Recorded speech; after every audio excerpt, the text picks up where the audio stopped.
Pairing TBS battery motor to a remote. This is what the motor should look like. Insert the battery in the remote and select the channel. Hold the motor button until you get a response.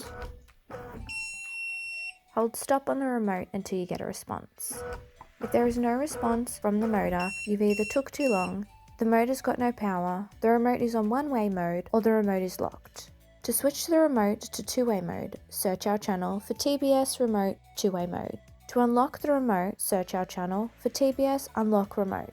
The next step is checking the roll direction to make sure the up button goes up and the down button goes down. If it's going the wrong way, search our channel for TBS Roll Direction. If it's going the correct way, search our channel for TBS Set Limits. If we've helped you, please help us by hitting that free subscribe button to find us easier next time. Won't cost you anything, but will most certainly help us a lot.